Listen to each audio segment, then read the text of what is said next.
Jose Chille DeCastro says he wants everyone to call him governor. But how can they respect him now that he's fled from a group of teenage girls? Say it isn't so. Regan Benson abuses another public employee in the never-ending anti-popularity contest that is her life. Will she ever be queen of us all? DeCastro makes multiple demands of the Oklahoma court system, including dismissing a judge and special prosecutor. Is he delusional? Josh Abrams hits DeCastro with a motion to dismiss and a motion for sanctions. Can he make Chille pay? We look at Long Island Audit's outrage over a recent manufactured incident at a Border Patrol stop. How much is he earning from the outrage? Plus, a judge rules on Frauditor Troll's motion to dismiss Denver Metro Audit's lawsuit. Who won? Who lost? I'm your humble newsreader, Pants. You're along for a wild ride featuring fleeing governors, screeching nymphs, men in Texas experiencing outrage, and Josh Abrams. How many mimosas and sandwiches deep can we get before we succumb to auditing insanity?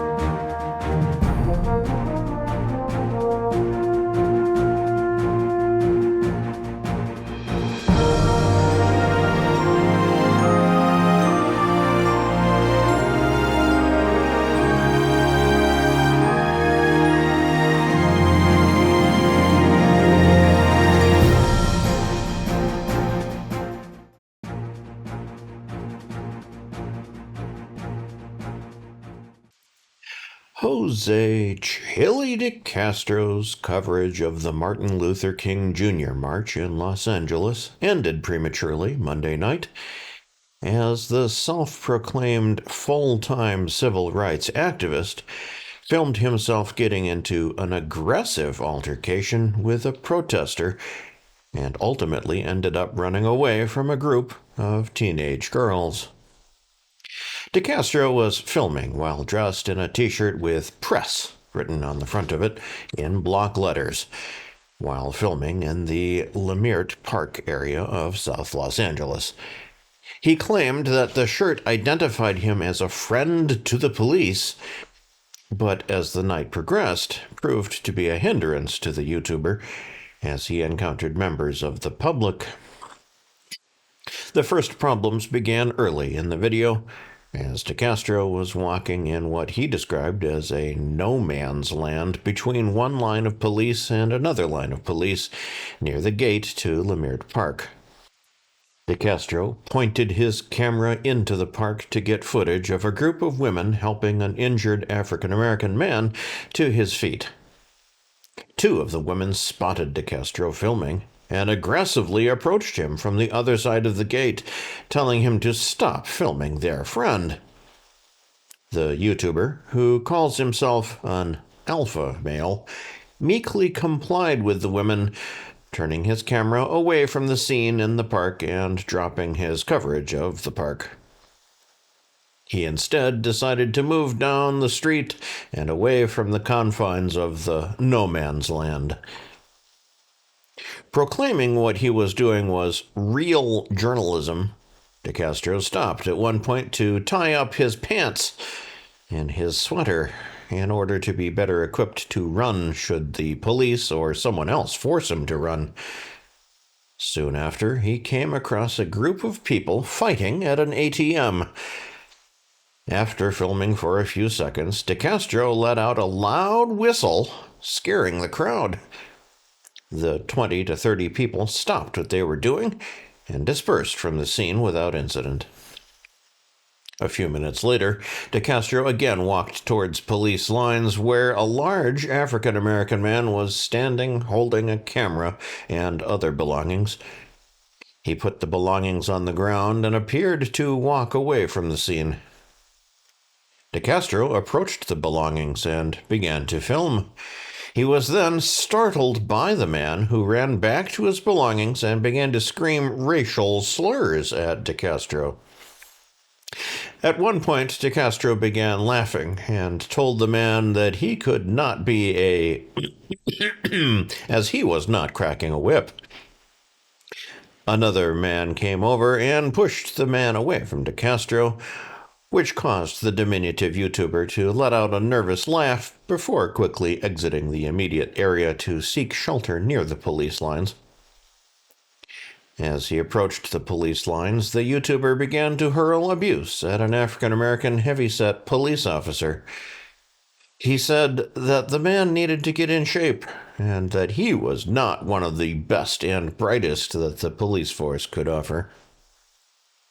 He lingered on the idea of best and brightest and approached at least one more fit-looking African-American officer, thanking the man for his service and his ability to stay in shape. Soon after, the police in the area gathered for a debriefing. With around 50 to 100 officers gathered, a protester got into an altercation with another African-American officer. That officer would eventually ask DeCastro to back up. DeCastro again aggressively targeted the man, yelling that it was his right to film, and demanding the man's name and badge number. When the man ignored his taunts, DeCastro exited the area as the police gathering broke up. Walking away, he said he spotted another gathering of people further away from the now departing police.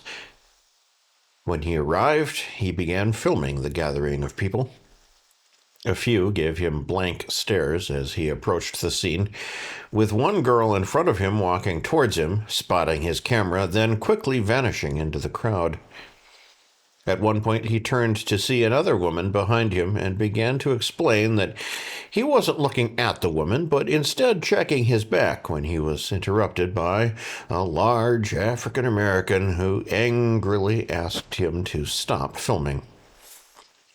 The man aggressively charged DeCastro, who began to explain that he was press and he had every right to film. As he backed up, a second man intervened and told DeCastro to stop filming, as the first man told him to back away. DeCastro, now fearful and defensive, continued to back away from the men and all the way back to where the police had been. Approaching the divider between the sidewalk and street, DeCastro refused to move any further.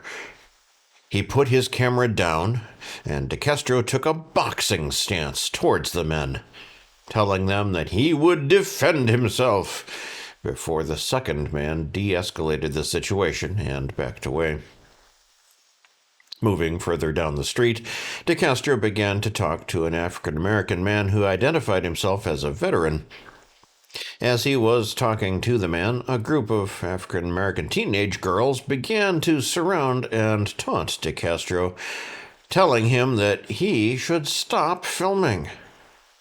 Before DeCastro could interact with the teens, the veteran stopped the girls and assured them that he was crazy and that DeCastro was under his protection, which resulted in the girls backing away from DeCastro. DeCastro thanked the veteran before hurrying back to his car. On his way to the car, he stated, "You know, I've been talking to some people about carrying mace, and I haven't carried mace because I know I can fight people if someone's going to fight me. Do I want to fight them? Do I want to get in a fist fight? I don't. I don't want to fight anybody. I want to do my job, which is being a journalist." So, being a constitutional scholar, teaching people the law, that's my job. But I'll be damned if I'm going to back all the way up to the edge of the street and then I'm going to be run off. I don't get ran off by cops. I'm not going to get ran off by thugs. That's not going to happen. And if I get jumped and I get beat up, then I get jumped. But I had a legitimate concern for my safety right there. That was very scary. That was very scary. If you guys don't, if the camera actually captured how terrifying that was, but that was very scary. I was being surrounded. It was terrifying. That was very scary. I'm glad I kept the camera rolling. That was absolutely terrifying. I still have I still got that taste in my mouth when you get that adrenaline going, and it was very scary. I won't feel safe till I'm in my car, which is only a few feet away here. So that was absolutely terrifying. DeCastro appeared spooked as he started driving, with hands visibly shaking. He told his audience, "So this was an interesting live. This was really interesting. I'm actually going to go. I'm going to go grapple right now is what I'm going to do. I'm going to head over to my buddy's house, get into some shorts, and I'm going to do a little wrestling right now is what I'm going to do. It's going to make me feel a lot better if I get in and just do a little jiu-jitsu right now for the next 30 minutes. That'll help me because I got to feel the power in my arms and legs. I feel like this. I feel the adrenaline in my body, and I needed to get it out. So I'm going to go to my buddy's place right now, go back and do a little grappling right now so I can stay in shape. I got to stay in fighting shape, especially because, as you guys know, we got this technology coming out in the next month here. Should be beta testing now. Should be beta. I should have got a phone call today from the technologist. We should be beta testing right now. And yeah, that's what I'm going to do. That's what I'm going to do. But I couldn't have backed up any further, and I'm not going to be pushed around by a man. If you're a man and I'm a man, you don't get to tell me what to do. And if you're going to go to violence and I'm not going to get jumped, I'll put the phone down. If that's what you're going to jump me and you say you're going to jump me, okay? And if you think you can jump me by yourself, good luck. Because this is real life. And I will throw you on your bleep head straight up. You think it'll last a long time? It won't. It'll last 15 seconds, maybe 30 seconds. If you know how to wrestle, if you know jiu-jitsu, then maybe it'll last a little longer. But you better be as good as I am. I'm not going to be bullied. I'm not going to be bullied. I'm not going to be pushed around. And I'm not going to be bullied. When the mob was going to jump me, I had to get out of there, you know. You guys saw it, you know. And when that man tried to de-escalate, I learned as a kid that if one man tells you to stop and he's trying to get it to de-escalate, then let the man de-escalate it. So you guys saw me do that on Hollywood Boulevard. People like, oh, Chille, back down as soon as someone said something to him. No, I learned. I was educated like this as a kid. If somebody breaks up the fight, let the guy break it up. Let the guy end the drama in the fighting. So I was just doing as I was taught, and yeah, let people who are going to break it up and your energy's bad. You got to stop. Yeah, there was a guy that hit me up today, but I was going to go down here with a comedian, but he didn't get back to me, so yeah, I'm out of the hood. My nerves did not rattle at all. I definitely had my senses on. I definitely had my definitely had my brain on. I definitely kept my brain intact, but I'm still steady as a rock. See that? Not one bit of shake. My phone's not shaking. My hand's not shaking. Nothing. It's because I'm in shape, and I've been fighting. I've been training, so I know what I can do. If one man decides to fight me, I know you're not going to beat me up. Finally adding, listen, people talk bleep about Jake Paul. Jake Paul's tough. He's tough, dude. You can say what you want about him. He has the best trainers in the world, and he's been training for about 5 years now, day in and day out. Jake Paul in a fist fight, in a full-on MMA fight? I don't know if Jake Paul could take me. In a boxing match, Jake Paul could kill me. He's been training for 5 years with the best coaches in the world. He would knock the bleep out of me.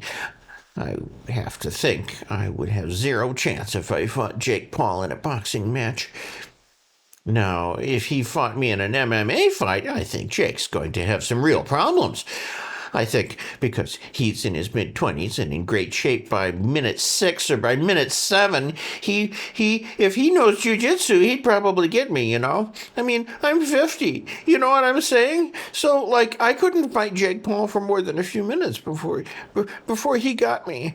He's just in too good a shape, and he's in his 20s. You know what I mean? So he would. I don't think he looked like a bleep against Anthony Joshua. I think he just was fighting a real boxer who'd been boxing his whole life. Jake Paul's been training for 5 years with some of the best trainers in the world. So you know. This is a breaking news story.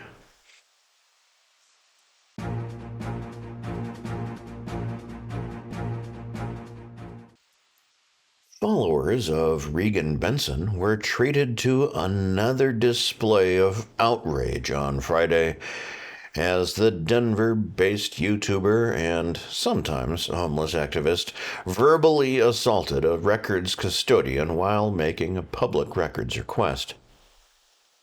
Benson started the live stream by claiming that she had been in the area all afternoon for a meeting with Lone Tree District Attorney George Brouchler. The meeting was about a Benson-related traffic accident in the area last fall, where Benson says that police botched the prosecution of the driver who allegedly hit the YouTuber. In Benson's account of the accident, the woman hit Benson's car and then refused to stop to trade insurance or deal with the police. Benson made an accident report on scene, and after the accident would drive to the Lone Tree Police Department to attempt to provide a complaint on the record to the officer who helped her. That attempt ended in a screaming match, as officers were unable to help Benson further at the time with the case against the other driver. That incident has resulted in Benson making regular trips back to the office to obtain more information about her case. Through public records and through her dealings with Lone Tree Police, Benson had been able to obtain that the woman is allegedly in the country illegally and was driving a relative's car without a license at the time of the accident. Friday's visit was to obtain the current charges the woman was facing, to include it in Benson's insurance report. While Benson knew the charges, she wanted a written statement to indicate that the woman was being charged with leaving the scene of an accident and driving without a license. Benson admitted that she had arrived near closing time at the Lone Tree Police Department, but expected normal treatment from staff. She approached the records department window and informed the clerk that she wanted a copy of records she had previously obtained. The YouTuber had previously indicated that she needed a statement that the other driver was at fault to file an insurance claim. She also bitterly complained that she was facing a $1,000 deductible from her insurance and that her rates would go up because of the accident. When the clerk asked for Benson's identification, Benson angrily refused to give that information to the clerk. The clerk then went to check with the command staff to see how to proceed forward with Benson's request without the need for Benson's identification. After several minutes of waiting, Benson was approached by Lieutenant Kyle Maddox of the Lone Tree Police Department. Maddox explained that the information that Benson was seeking could not be released to her at the time, as it was part of an active court case. Benson countered that she had already obtained the original ticket the woman received, along with more information about the active case. Maddox attempted to work with her as Benson demanded a probable cause statement instead of the ticket, then asked to talk to the custodian of records. While Maddox stated that he believed the custodian of records had left for the day, a woman appeared at the records desk window and appeared to be listening to the conversation. That woman, identifying herself as the custodian of records, would later interject herself into Benson's and Maddox's conversation, stating that she could provide a document with the information that Benson was seeking. Benson launched into a tirade at the woman when she was informed that there would be a charge of $10.34 for her request. The outraged YouTuber used profanity against the woman and disparaged how the woman operated her records department, stating that she would be filing a complaint against the woman before throwing $11 under the glass partition at the records desk. The woman responded that since it was after hours, she would be in contact with Benson in 3 to 5 business days before leaving the window. An outraged Benson began to scream at the window while Lieutenant Maddox went to the back to talk to the records custodian. After several minutes, Maddox returned with Benson's change and a copy of the requested document. Benson then returned to her car, where she explained that she was the victim in the case and that the woman was in the country illegally. She then blamed the records custodian for her outbursts, stating that she responds to the attitude of those she interacts with in a similar fashion, and that the woman had a horrible attitude. The driver, who allegedly hit Benson's car, was due in court on January 20th. We have no further information on the outcome of her court appearance.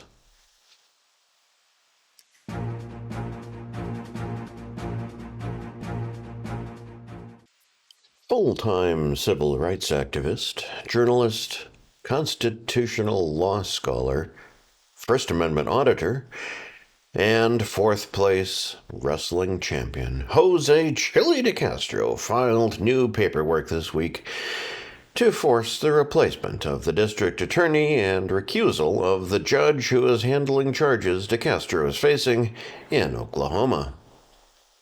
DeCastro was charged in December with 3 charges of molesting a police vehicle, stemming from a September incident where he filmed himself at the Duncan police station attempting to enter 3 police vehicles after seeing what he said were unsecured AR-15s within the vehicles.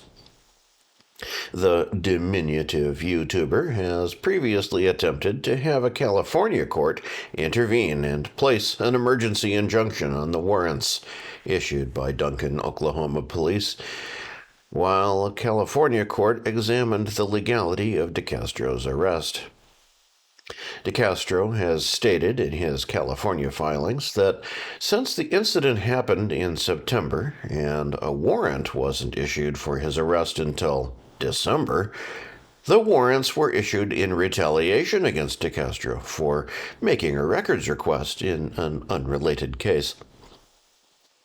The California federal court rejected DeCastro's emergency injunction and would later transfer the lawsuit from California to Oklahoma at DeCastro's request. Since the move, there have been no further updates to his lawsuit. DeCastro had also demanded a Franks hearing, with the Oklahoma court handling his case. In that request, he made a case that Detective Susanna E. Smith lied in her statement that led to the probable cause determination because of what DeCastro described as a timeline error. He further attempted to disqualify Lori Adams, the notary who notarized Smith's statement, as Adams had asked DeCastro's associates to stop filming her car before DeCastro entered the parking lot and attempted to gain access to the police vehicles. In Monday's supplemental filing, DeCastro inquired as to why 2 case numbers were assigned to the same incident, and why Smith was allowed to file a probable cause affidavit when the local district attorney had already recused himself, and a special prosecutor from outside of the county had yet to be named. He also questioned why Special Prosecutor Dan Jacobsma had the power to issue the warrants for DeCastro's arrest on December 10th, when the Attorney General's appointment letter was not filed until December 26th. DeCastro continued this line of reasoning in his separately filed motion to disqualify Jacobsma. In his filing, DeCastro again questioned why there were 2 separate case numbers for the same incident, and demanded that the duplicate case be dismissed. He again questioned Jacobsma's authenticity in swearing that the information in the probable cause affidavit was, quote, true and correct to the best of my knowledge and belief, unquote. Directly questioning the timing of the filing of the affidavit and Jacobsma's official assignment to the case some months later. The YouTuber also filed to force the recusal of Judge Carrie Hickson, who found probable cause for DeCastro's multiple arrest warrants to be issued on December 10th, and who was assigned to handle the case. According to DeCastro, before being assigned as special district judge for Stevens County, Oklahoma, Hickson worked as an assistant district attorney in the same judicial district and prosecutorial system now appearing before her. He further claimed that since Hickson worked alongside police officers in the district up until her appointment in 2023, she has biases and direct interest in his prosecution. DeCastro wrote, "A reasonable person, knowing all the circumstances, would have legitimate doubts about whether a judge who recently served as a prosecutor in the same district can impartially evaluate challenges to the conduct of law enforcement officers with whom she previously worked. This concern is highlighted in a case where the defendant has filed a Franks motion directly challenging the truthfulness of law enforcement affiant. The Franks inquiry requires the court to assess whether the affiant made false statements knowingly or with reckless disregard to the truth, a credibility determination that goes to the officer's integrity. Unlike routine probable cause determinations, a Franks hearing places the affiant's credibility directly at issue. The court must determine whether the affiant lied or acted with reckless disregard for the truth. A judge who previously worked alongside the affiant in a prosecutorial capacity, or who worked within the same law enforcement ecosystem, faces an inherent tension when asked to make such credibility determinations. Defendant does not allege actual bias. Defendant asserts that the circumstances create an objective appearance of impropriety that warrants reassignment to preserve public confidence in the integrity of the proceedings. DeCastro is seeking the replacement of Judge Hickson with, quote, a judge without recent prosecutorial ties to the district attorney's office or Duncan Police Department, unquote. This is an ongoing news story.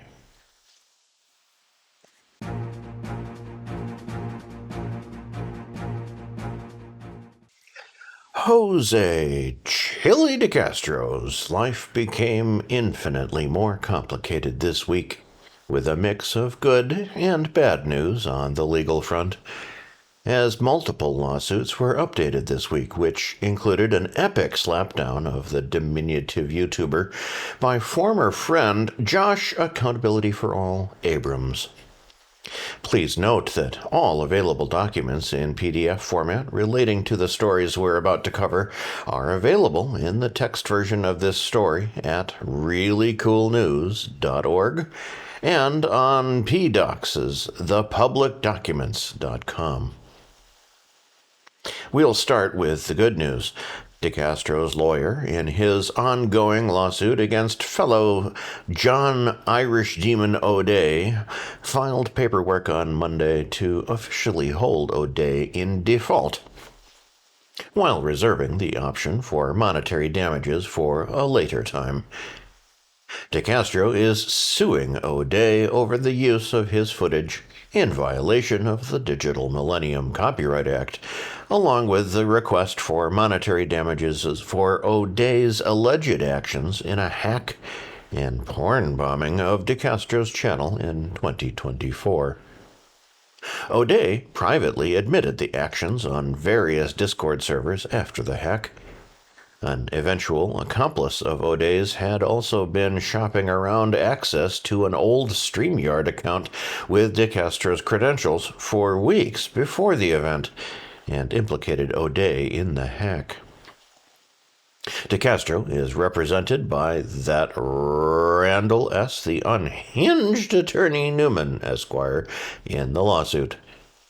O'Day has not acknowledged the lawsuit, though the judge has allowed service via email to both O'Day's email and the email address of a business partner to O'Day.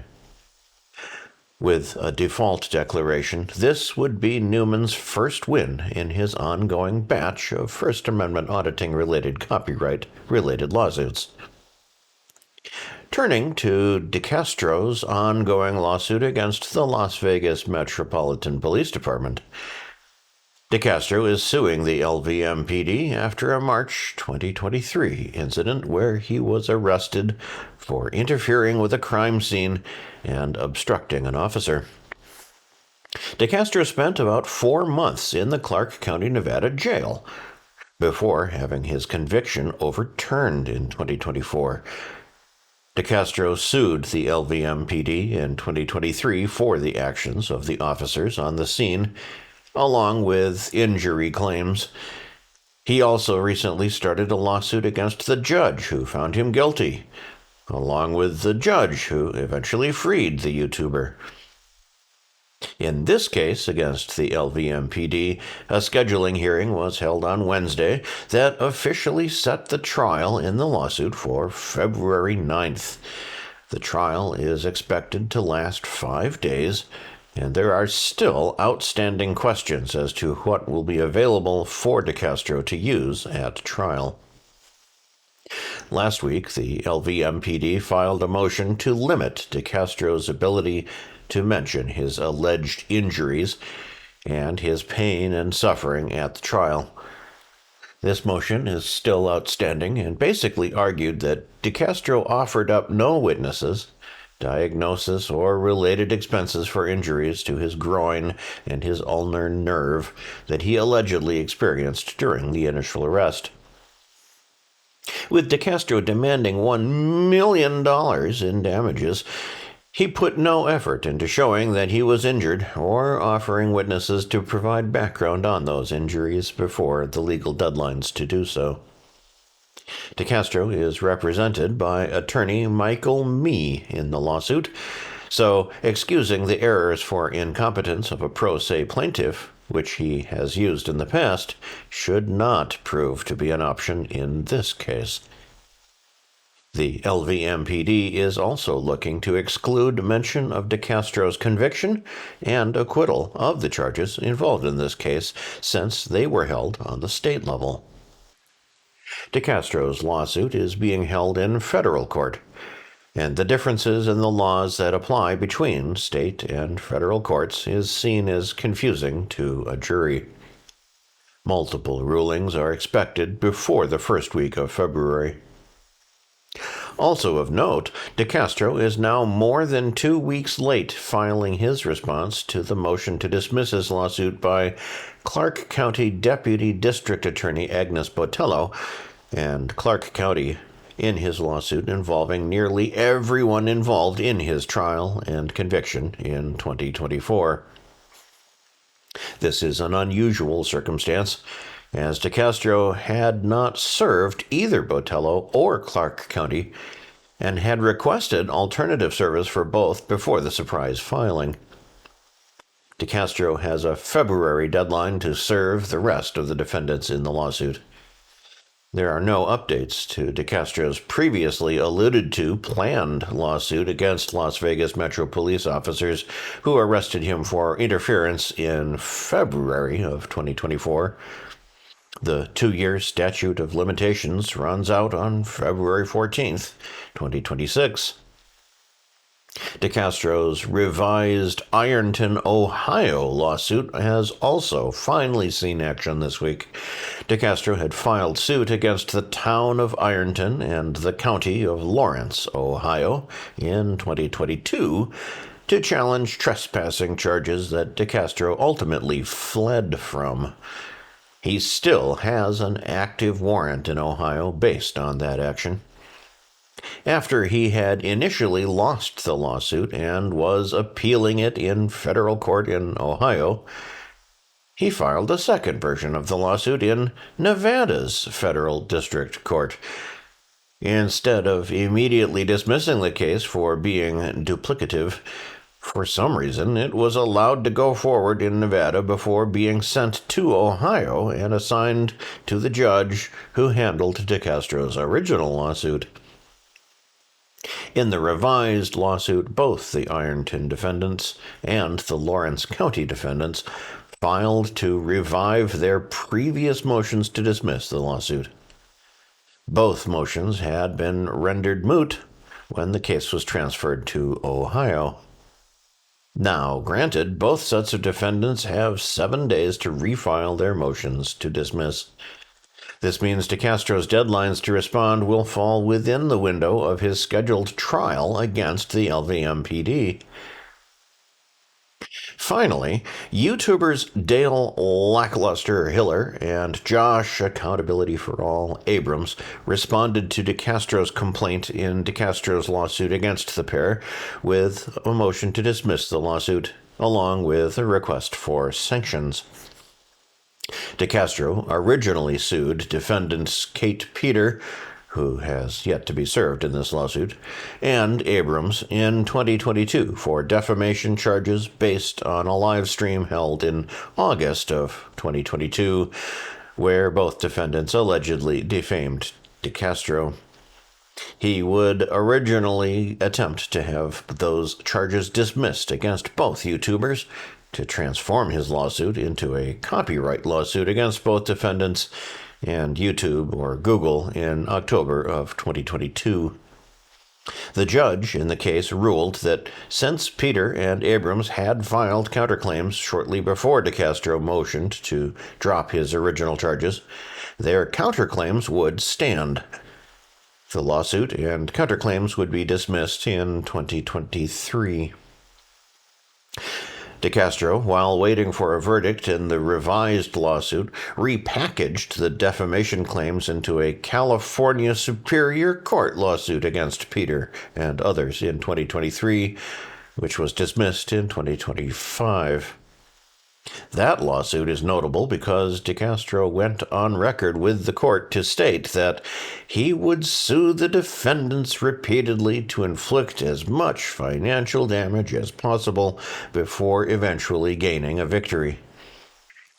In Tuesday's filings, attorney Joshua Garrick representing Hiller and Abrams, noted this, and that DeCastro has openly admitted to jurisdiction shopping, as the statute of limitations to bring his claims against Abrams had run out in 2024 in DeCastro's home state, while Abrams's home state of Massachusetts had a 3-year statute of limitations.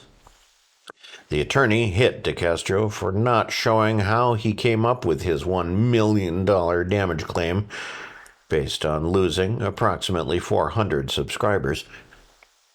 DeCastro currently has a little over 680,000 subscribers and did not show how losing 400 subscribers from the alleged statements by the defendants would justify such a payout.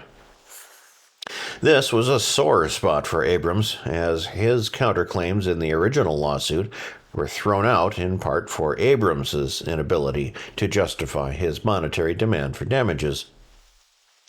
Garrick also shared proof that while DeCastro claimed that Massachusetts had personal jurisdiction over Hiller, as he believed Hiller lived in the Commonwealth, he in fact lives in West Virginia and has never been to Massachusetts. Stating that the lawsuit itself is frivolous, Garrick is asking the court to dismiss the lawsuit and sanction DeCastro. This case was recently reassigned to Judge Allison Burroughs, who oversaw DeCastro's original lawsuit against Abrams and Peter. DeCastro's response to the motion to dismiss is expected by early February.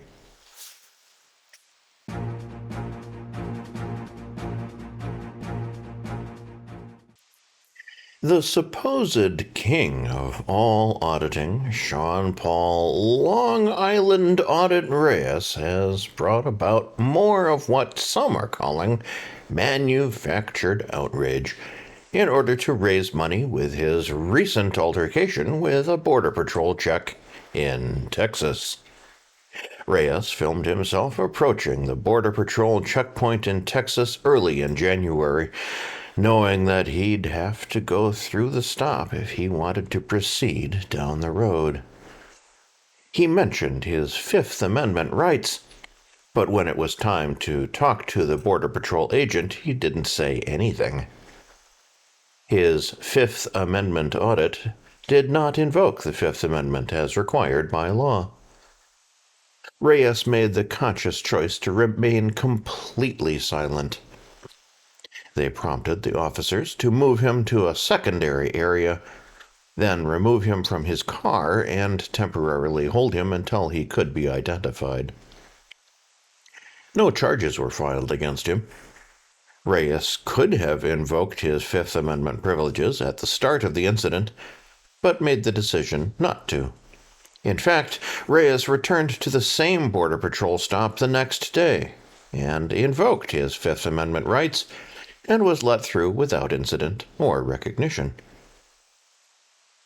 2 days later, he made the conscious choice to go to a Border Patrol facility and to antagonize the workers there until he was officially trespassed by police. During that incident, he announced that he could not sue the federal agents, but he could take his electronic billboard truck to protest in front of the houses of Border Patrol agents. And that's where you come in.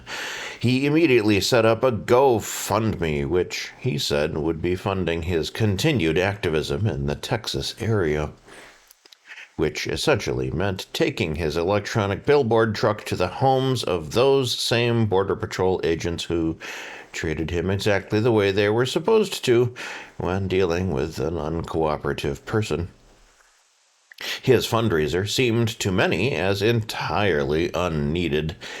Unlike the First Amendment Protection Agency, who set up a GoFundMe a week or so after Reyes, Reyes is not facing charges and is making between $50,000 and $150,000 a month off of estimates provided by vidIQ. He is filing no lawsuit. He's offering no real outrage or a target other than the Border Patrol for the reason people can contribute to his current campaign. While Border Patrol and ICE are hot keywords on YouTube right now, did the rage against the current government's actions fuel Reyes to even more crowdsourcing success? On January 16th, Reyes took the day with a $950 donation to his Detained for My Rights campaign. His Help Me Fight These Unlawful Charges and Injustice fund took in $500. Frauditor trolls, Help Us Fight This Anti-Free Speech Retaliation Lawsuit rounded out the day with $3 in donations. January 17th saw the auditor known as the First Amendment Protection Agency take the day with a $2,574 take. Reyes's Detained for My Rights fund placed second with a $100 donation. Frauditor Troll's campaign lost $11. Reyes's Detained for My Rights campaign returned to the top spot with a $303 in donations for the day, followed by Frauditor Troll's fund, which took in $7. Reyes's Support the Fight Against Tyranny and Corruption campaign placed third with $5 in donations. January 19th brought $889 in new donations to Reyes's Detained for My Rights fund, followed by $510 in new donations for the First Amendment Protection Agency. Third place was a tie between Reyes's Support the Fight Against Tyranny and Corruption campaign and Press with Rancors' Support Press with Rancors Legal Fund, with both taking in $10. Frauditor Troll rounded out the pack with $6 in new donations. Another win for Reyes's Detained for My Rights campaign was recorded on January 20, as he brought in $278 in new donations. The First Amendment Protection Agency brought in $73 in new donations for a distant second-place finish. Frauditor Troll placed third with $33 in new donations, and Jose Chille DeCastro's Stand with Heather Chandler for Justice fund made $10 to place fourth for the day. The First Amendment Protection Agency took the day for Thursday with $4,733 in new donations. Reyes's Detained for My Rights campaign placed a distant second with $232, and his Support the Fight Against Tyranny and Corruption fund placed third with a $90 take. Press with Rancor brought in $50 to place fourth for the day, followed by our own Ongoing Expenses campaign at fifth with $31 in new donations. Frauditor Troll placed sixth for the day with $29 in new donations, and Reyes's Help Me Fight These Unlawful Charges and Injustice campaign rounding out the day with a $10 donation. Finally, the First Amendment Protection Agency again took Friday with $45 in new donations, followed by Reyes's Support the Fight Against Tyranny fund with a $45 take. His Detained for My Rights fund brought in $15 for the day, while Frauditor Troll's fund made it to fourth place with $14 in new donations. Reyes has ultimately made $6,870 for the year so far, with $5,800 coming from donations made to his latest campaign. The First Amendment Protection Agency placed second for the year with $3,990 in total donations. Third place goes to Frauditor Troll with a total of $934 in donations since the first of the year. And fourth place goes to our own Ongoing Expenses campaign, which has seen $481 in new donations since January 1st. Press with Ranker's $70 take slides into 5th place for the year, while DeCastro's Heather Chandler Fund placed 6th with the single $10 donation for the year.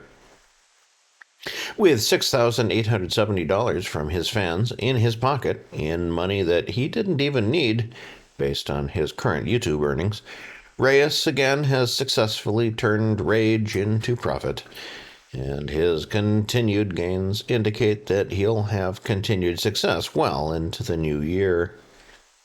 We will continue to monitor these campaigns, oh goody, and we'll be providing an end-of-the-month update on January 31st, 2026.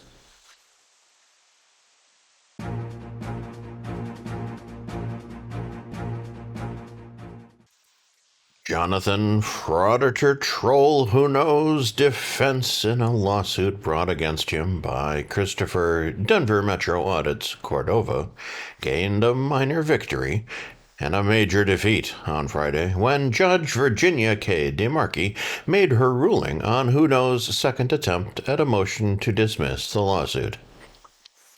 The second version of Who Knows' motion to dismiss applies only to Who Know and his 1469363 Canada Incorporated, excluding his wife Nika O'Heary, who Judge DeMarchi ruled was not covered by the motion to dismiss, as inexplicably Who Knows lawyer superstar Steve Vondran forgot to include O'Heary in both attempts at a motion to dismiss. Please note that the motion to dismiss lives in a vacuum. The initial reply provided by Who Knows' team came before the discovery of the live stream where Who Know claims he was given perpetual, non-exclusive license to use Cordova's videos. The narrative provided by his camp provides the previous narrative and not the same one used for Who Knows' counterclaims and for his response to the amended complaint. Superstar Vondran would later allude to, but not provide details of, the claims in his response to the Cordova's response to the motion to dismiss. Also note that DeMarchi explained that since this is her ruling on a motion to dismiss, it is not the final decision in the case.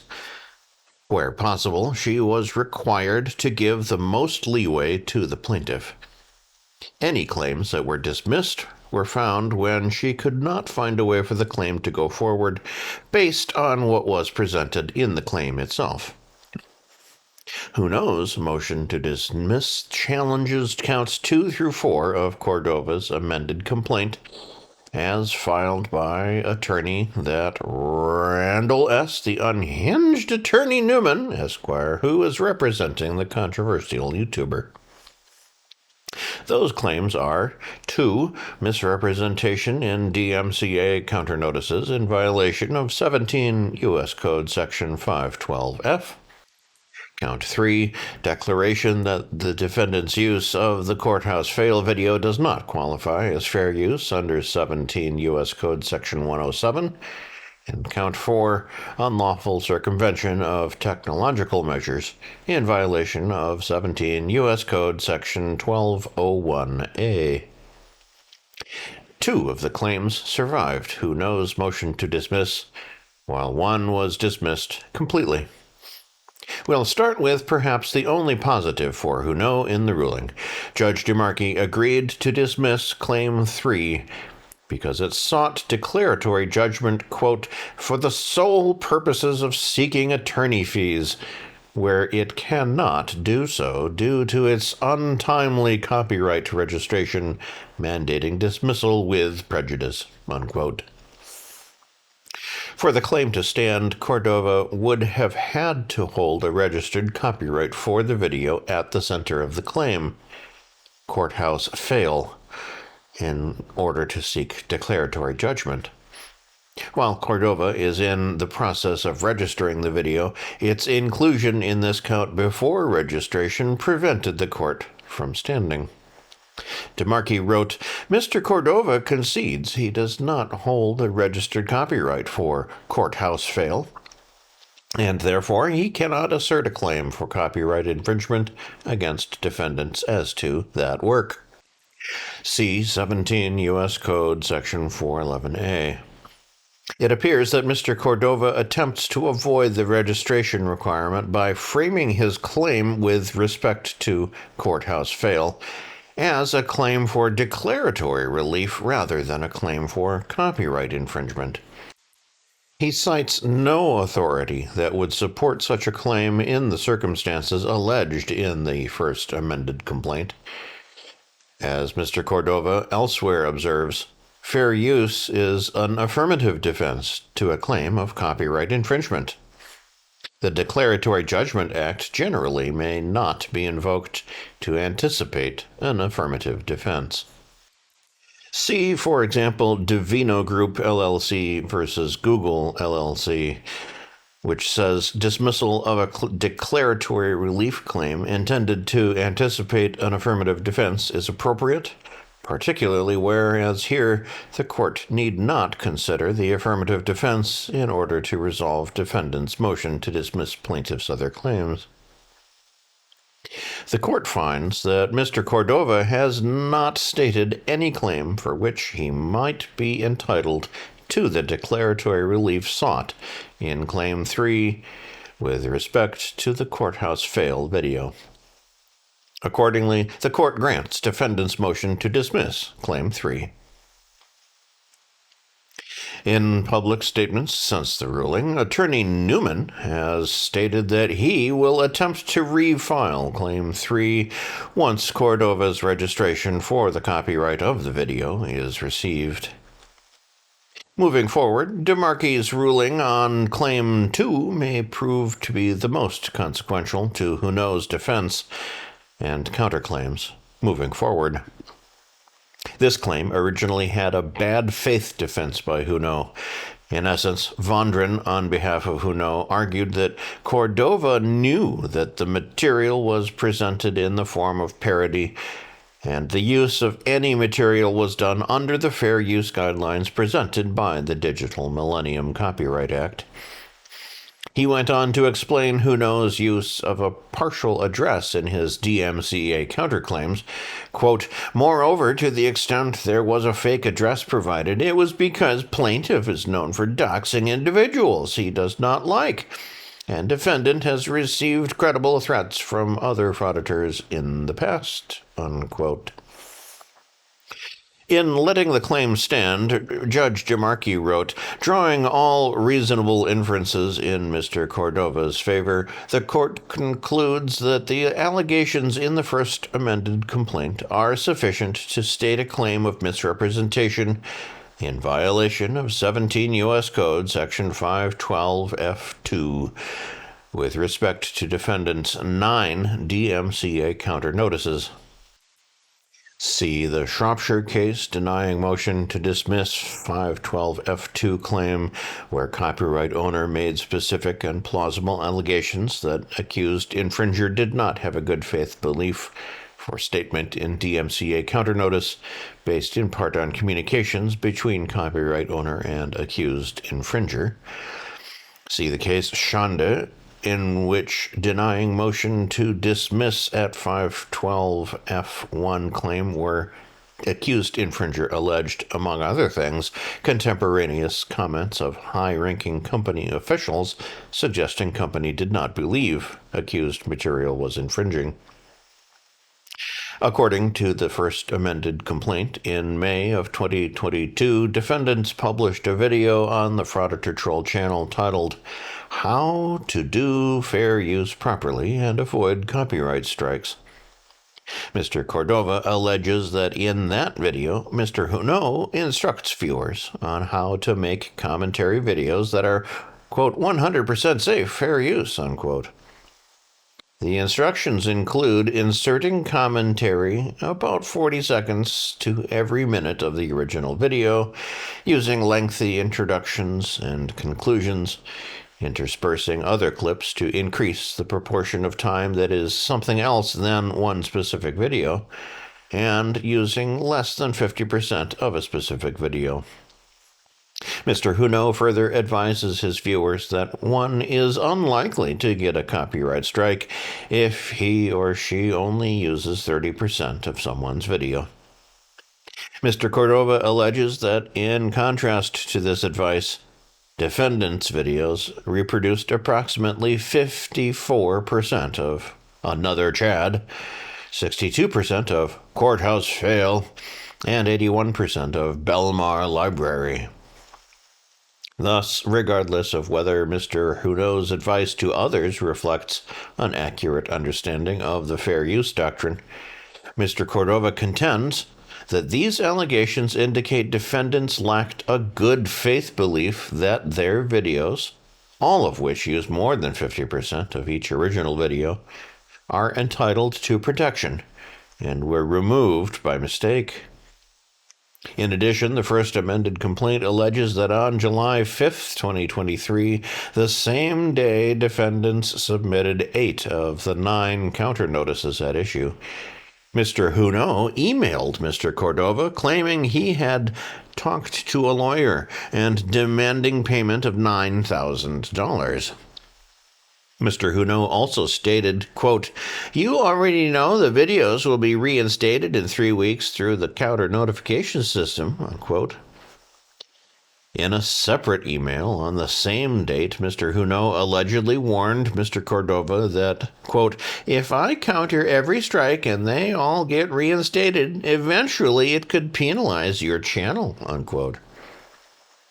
The first amended complaint also alleges that on July 6, 2023, Mr. Huno posted a video discussing Mr. Cordova's takedown notices and defendants' counter notices, in which he stated, quote, "I already filed the counter notifications. Plaintiff has 10 days to reply. Then it gets reinstated. I beat 35 copyright strikes," unquote.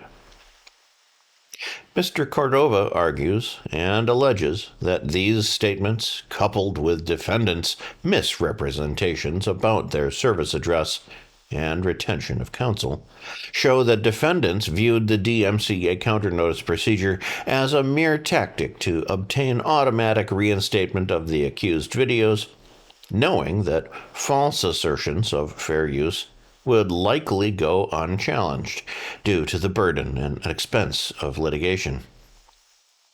The authority on which defendants rely does not support a contrary conclusion. As Mr. Cordova observes, all of defendants' cases addressed questions of fair use and or knowing misrepresentation on summary judgment, not at the pleading stage. See the Rossi case, which says we review a district court's grant of summary judgment de novo. See the Hosenzada case that says before the court are dueling motions for summary judgment. Indeed, in Lenz, the Ninth Circuit held that in that case a jury must determine whether defendants' actions were sufficient to form a subjective good faith belief about the video's fair use or lack thereof. The question is whether the analysis defendant did conduct of the video was sufficient to form a subjective good faith belief that the video was infringing. That question is for the jury, not this court, to decide. Judge DeMarchi also rebuffed Vondran for mischaracterizing the Hosenzada versus Klein decision in a footnote. Quote, "Defendants misrepresent Hosenzada as a decision on a motion to dismiss at the pleading stage. It is not, nor was the district court's decision affirmed on appeal, as defendants contend. In their reply, defendants continue to refer to a Second Circuit decision cited and described as Hosenzada v. Klein, finding fair use a matter of law. The court can locate no such decision. Defendants say that the mischaracterization of Hosenzada and its appellate history in their opening motion was a simple mistake, but they do not explain why they repeat the same mistake in their reply." Unquote. Judge DeMarquis' ruling on Claim 4 was much less harsh for no. The claim involves circumvention of YouTube's technologies to download Cordova's content. DeMarquis wrote, "The DMCA provides that to circumvent a technological measure means to descramble a scrambled work, to decrypt an encrypted work, or otherwise to avoid, bypass, remove, deactivate, or impair a technological measure without the authority of the copyright owner." According to the first amended complaint, defendants circumvented YouTube's technological measures by using software applications, ripping utilities, or browser extensions specifically designed to bypass YouTube's technological measures. Mr. Cordova alleges that defendants' tools retrieve and decrypt the obfuscated streaming URLs, enabling defendants to make local copies of plaintiffs' videos. Defendants argue that the first amended complaint relies on conclusory allegations and describes nothing more than defendants downloading or screen recording a publicly available video. Defendants also fault Mr. Cordova for failing to allege what tools were used and when such tools were used. Defendants mischaracterize the allegations in the First Amended complaint. Moreover, defendants cite no support for their apparent contention that a plaintiff must identify in his complaint the specific tools used to circumvent the technological measures, or a date on which those tools were used in order to survive a motion to dismiss. As noted above, the court does not consider and weigh defendants' opposing evidence when addressing a Rule 12b6 motion to dismiss. Drawing all reasonable inferences in Mr. Cordova's favor, the court concludes that the First Amended complaint plausibly alleges that defendants circumvented YouTube's technological measures using the described techniques in order to download his videos, and therefore adequately pleads the third element of the Section 1201A1 claim. Again, while DeMarquis' rulings give a good indication how similar claims by Huno may fare in both his response to the second amended complaint and his counterclaims, her rulings are not final. We will also cover Cordova's motion to dismiss Huno's remaining counterclaims later this weekend. This is a breaking news story. We need your help. Both ReallyCoolSite.org's daily newspaper and our daily newscasts are funded by your continuing donations and what we make from our YouTube AdSense revenue each month. If you'd like to contribute to help us keep the lights on, eating, feeding the cats, defending ourselves from lawsuit threats, and writing news stories to feature on both the newspaper and newscast each day, you can do so via a donation to our PayPal, Cash App, or GoFundMe accounts. If you can't afford to contribute, please watch our videos from beginning to end, like, share, subscribe, and comment. You can help by doing next to nothing, and we thank you in advance for pitching in.